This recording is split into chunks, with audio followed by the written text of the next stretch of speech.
When you've been playing around a little bit with chords 1, 4 and 5, you can work on to the relative minor of the scale and start thinking about a different kind of tonality and bringing that into the piece of music. So, when we talk about the relative minor, we're talking about the 6th degree of the major scale. And that is the minor chord on which that shares the scale, the same scale more or less, as that major. So for example, if we stick in C major, which is obviously C, D, E, F, G, A, B, back to C, the 6th degree would be C, so 1, 2, 3, 4, 5, 6, which takes us to A. A minor is the relative minor of C. So the A minor scale is more or less identical to the C major scale. Now obviously there's a little bit of a difference if you're talking about the what's called the harmonic minor, the classical minor.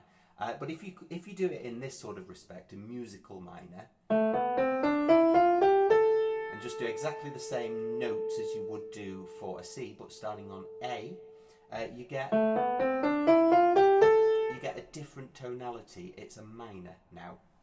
And that's all the relative minor is. It just shares the same rules and follows the same rules. But let's put the chord that is A minor, which is this, and let's put that into context of the other three, so chords 1, 4 and 5. So let's start with chord 1, which is C, and let's see what that sounds like followed by A minor. Back to C, back to A minor. That's just using the pure triads, so with the C and the A on the bottom of their respective chords. Very common to use just those two chords. So for example, a lot of rock and roll music.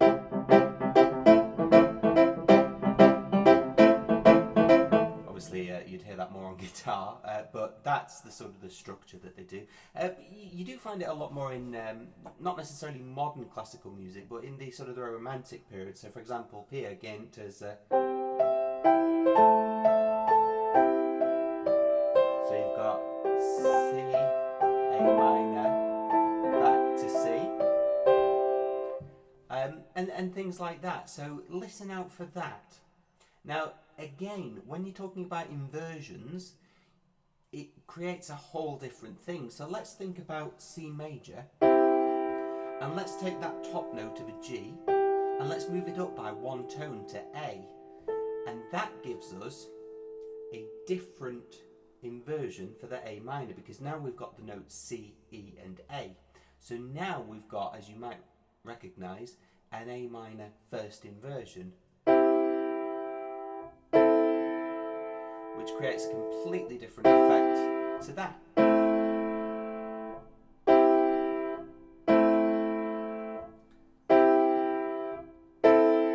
So have a play around of those first off and see what you think about those, and then move on to adding chords 4 and 5 in.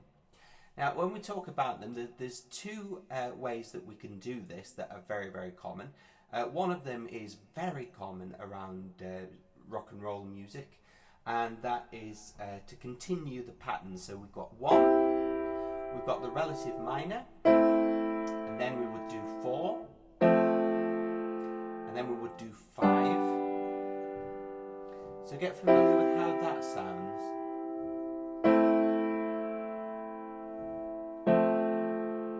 You hear that an awful lot in a lot of music. So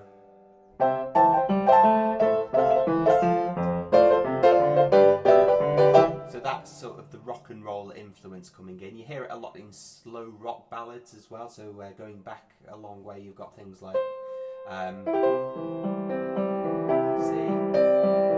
A minor, F, G, back to C. So it's a very, very common chord sequence, chord structure.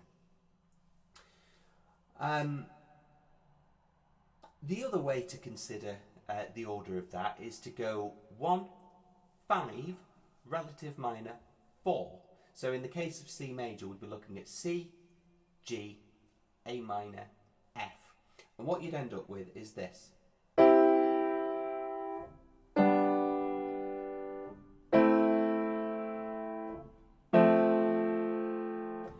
Very, very common now amongst so the first one where you get C, A minor, F, G, that's very much older influence there, sort of your rock and roll influence, whereas that is a much more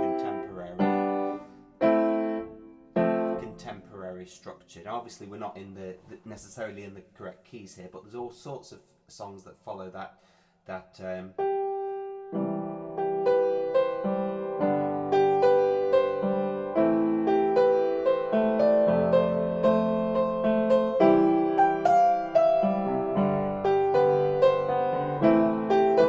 example. There's plenty of examples about it.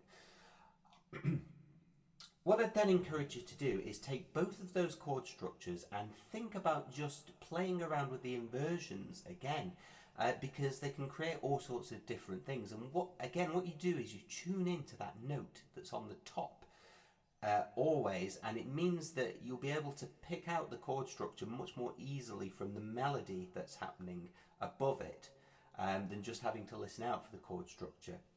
So for example, if we take the first structure, C, A minor, F, G, and we just played around with some inversions, there's different ways you could do it. You could do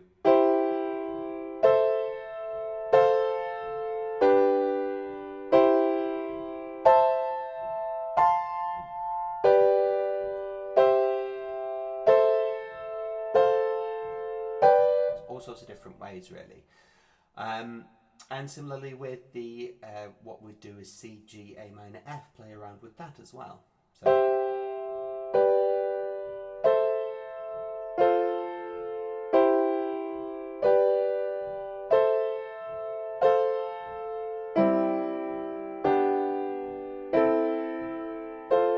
now, as I'm doing that, you can probably already start to hear, just on certain ones, certain inversions, you can probably start to hear more clearly little melodies coming through where you've actually heard that structure before.